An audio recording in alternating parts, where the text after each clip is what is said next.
एक जुड़वा भाई बहन दोनों साथ साथ रहते हैं, या स्कूल जाना हो या कॉलेज जाना हो या काम पर जाना हो, जहाँ भी जाना हो दोनों साथ साथ ही जाते। और दोनों का काम सॉफ्टवेयर इंजीनियर का था और दोनों बढ़िया ही अपना जीवन यापन कर रहे थे। लेकिन एक दिन ही उसका भाई के ऊपर क्या भूत सवार होता है और अपना बहन को सब्जी काटने वाले चाकू से 84 बार हमला करके उसको मार देता है। अपना माँ के भी मारने की कोशिश करता है। ऑफिस से अपनी माँ को घर पे लाता है और वहीं पर हमला करता है, लेकिन उसकी माँ चीखने लगती है। आसपास के लोग जुटते हैं और जब लोग को देखता है तो ये जो उसका बेटा होता है वह घर से अपना गाड़ी लेकर भाग जाता है। एक पेट्रोल पंप के पास अपना गाड़ी को खड़ा करता है और वहां से फरार हो जाता है। पुलिस को स्थानीय लोग खबर देते हैं, पुलिस आती है, फिर घटनास्थल पे पहुंचती है, आरोपी भी पकड़ती है। उसके बाद मामला का खुलासा होता है। कहानी को पूरा सुनने के लिए वीडियो पर बने रहे। हाँ तो नमस्कार, आप देख रहे हैं द रियल ग्राउंड में आपके साथ रंजीत साहू।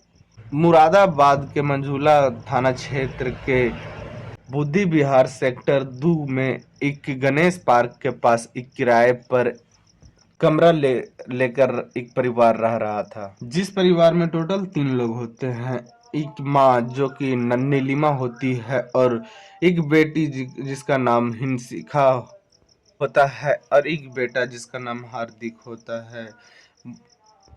2000 में 2 बच्चों का जन्म देती है नीलिमा, और इसके बाद कुछ विवाद के बाद इसका पति नीलिमा को छोड़कर भाग जाता है। और जो नीलिमा थी वह अपने दोनों बच्चे के इस तरह से पालन पोषण करती है जैसे कि बच्चे के ऊपर कोई कमी ना हो और बच्चे एक दिन कामयाब इंसान बने।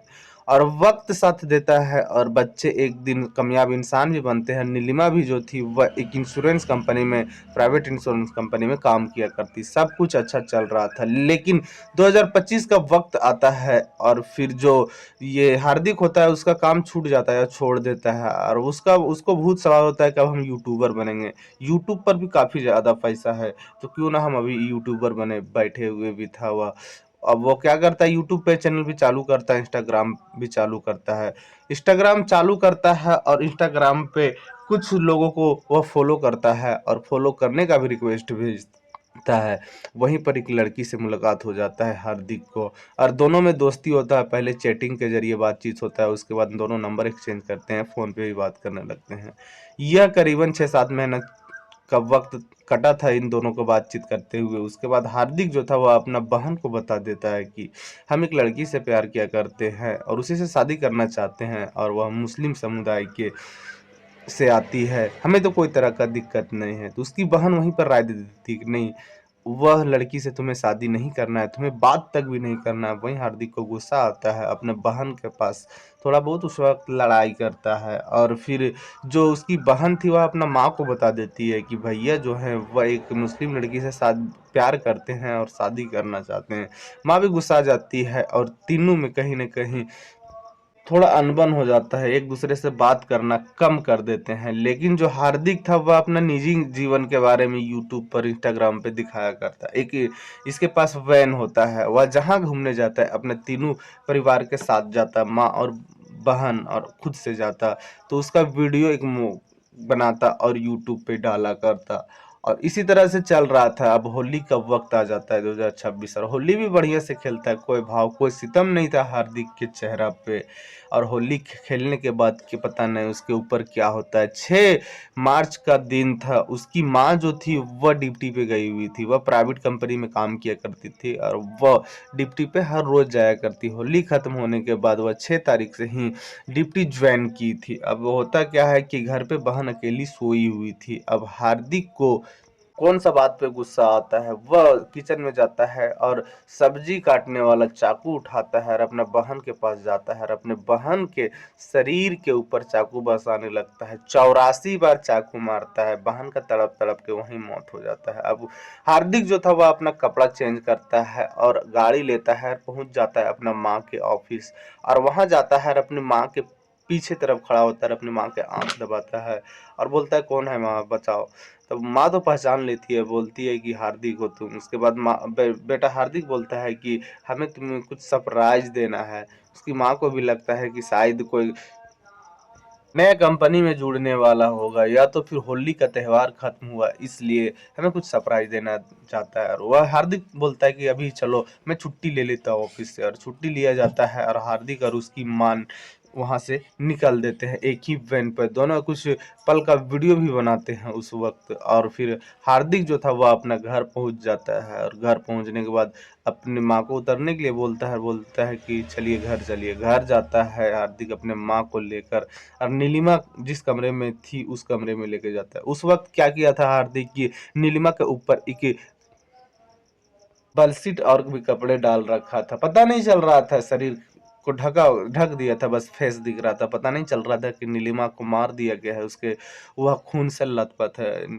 जब उसकी माँ जाती है सामने और नीलिमा को उठाने की कोशिश करती है, और जब चादर उठाती है तो देखती है वह तो खून से पूरी सनी हुई है। उसी वक्त उसकी माँ का चीख निकल जाता है, और यह जो शोर था वह काफी ज्यादा था, इसलिए आसपास के लोगों को भी सुनाई दे जाता है। अब क्या था कि हार्दिक फिर से चाकू लेकर आता है और अपने माँ के ऊपर चलाने लगता है। 6 से 7 बार चाकू चलाता है। तब तक आसपास के लोग इकट्ठा होते हैं, काफी सारा लोग आ जाते हैं। तो हार्दिक को कहीं ना कहीं डर हो जाता है, और अपनी माँ को उसी स्थिति में छोड़कर वहां से भाग जाता है। अपना कार लेता है और वहां से निकल जाता है। कुछ दूरी पर ही एक पेट्रोल पंप होता है, वहां अपना गाड़ी को पार्क करता है, खड़ा करता है, और वहां से कहीं छुप जाता है। उसके बाद स्थानीय लोग पुलिस को खबर करते हैं कि एक महिला के ऊपर हमला हुआ है। पुलिस तुरंत भी भागी हुई आती है, और वह महिला को हॉस्पिटल लेके जाती है, और उसकी बहन को भी हॉस्पिटल लेके जाती है। डॉक्टर तो उसकी बहन को मृत घोषित कर देते हैं, लेकिन उसकी माँ का उपचार चालू होता है। इधर हार्दिक को पकड़ने के लिए पुलिस फिर से वही इलाके में आ जाती है। तो हार्दिक भी एक जगह छुपा हुआ था, पुलिस वहाँ उसे पकड़ती है और उसे पुलिस स्टेशन लेके जाती है। तो हार्दिक बोलता है कि हमें मैंने किसी से मिलना नहीं है, माँ से भी नहीं मिलना है। उसके बाद पुलिस हार्दिक से पूछताछ करती है कि आखिर तुम इतना बड़ा कदम उठाए क्यों, उठाने का पीछे का कारण क्या है। हार्दिक तो ज्यादा कुछ नहीं बोलता है, हालांकि वह अफसोस जताता है। वह उसे कहना था कि हम अपने बहन को तो गुस्सा में मार दिए, लेकिन अपने माँ को नहीं मारना चाहते थे। लेकिन हमें लगा कि जब हम जेल चले जाएंगे, बहन का कत्ल किए हैं तो हमें जेल तो होना ही है। अगर हम जेल चले जाएंगे तो हमारा माँ का देख रेख कौन करेगा, इसलिए हम अपने माँ के ऊपर भी वार किए थे, ताकि हमारी माँ भी मर जाए और हम जेल में रहें तो किसी तरह के हमारे परिवार वाले को कोई कष्ट ना हो। इसीलिए हमने अपनी माँ के ऊपर वार किया। और जब आसपास के लोगों से पुलिस जानना चाहती है, उसकी माँ से जानना चाहती है, हार्दिक भी बताता है कि हमें एक लड़की से प्यार हो जाता है, हमारे परिवार वालों उसका विरोध करते हैं। वह मुस्लिम लड़की थी इसलिए विरोध किया जाता है, इसलिए हम इस तरह का अंजाम दिए हैं। लेकिन पुलिस को भी अभी लग रहा है कि कुछ और बात था, मैंने अपना बहन को मारने में कुछ और बात था, जो हार्दिक है वह कुछ छुपा रहा है। लेकिन पुलिस भी माँ से उसकी पूछताछ करती है तो यही सब बात बताती है उसकी माँ। आसपास के लोग को तो कुछ ज़्यादा पता ही नहीं था, इसलिए कि 3 ही सदस्य का परिवार था, और बहुत अच्छा से ये लोग चलते थे। कहीं भी जाते थे घूमने फिरने, खाने पीने तो साथ में जाया करते थे। कोई भाव, कोई सितम, कोई लड़ाई ही इन लोगों के पास नहीं होता था। लेकिन अचानक ऐसा कदम कैसे उठा लेता है हार्दिक, यह सोचने वाली बात है। उसकी माँ जब हॉस्पिटल में एडमिट होती है, थोड़ा सा उसका उपचार होता है, वह अपने हालात को सुधारती है। जब पुलिस उससे पूछना चाहती है तो उसकी माँ बस फूट फूट के रो रही थी कि जिस बच्चे को हम बचपन से लेकर अभी तक अपने हाथों से खाना खिलाना और पालन पोषण करना, इस बच्चे के लिए हमने अपने पति को छोड़ दिया। अब बता दें कि उसका जो पति है वह 2000 में ये दोनों का जन्म होता है, और कुछ दिन के बाद ही छोड़कर चला जाता है। और उसकी माँ ही हर वक्त अपने बच्चे के पास रहती। बचपन में जब बच्चे बड़े हुए तो पैसा का ज़रूरत पड़ने लगा, बच्चे को अच्छे स्कूल में दाखिला दिलाने के लिए और पैसा ज़रूरत पड़ता, इसलिए यह एक प्राइवेट कंपनी ज्वाइन करती है और वहाँ काम करने लगती है। और उससे जो पैसा आता है वह अपने बच्चे के ऊपर खर्च करती, ताकि एक बच्चा, मेरा बच्चा होनहार लड़का बने, लड़की बने, और एक दिन हमारा नाम रोशन हो और इन लोग के बीच कोई दिक्कत ना हो। लेकिन सब कुछ तो ठीक हुआ, सभी नौकरी में फिट थे, लेकिन ऐसा कदम उठाया क्यों। अब पुलिस जो थी वह सबूत के तौर पे चाकू बरामद करती है, और भी जो चीज़ सबूत में था उसे बरामद करेगी, और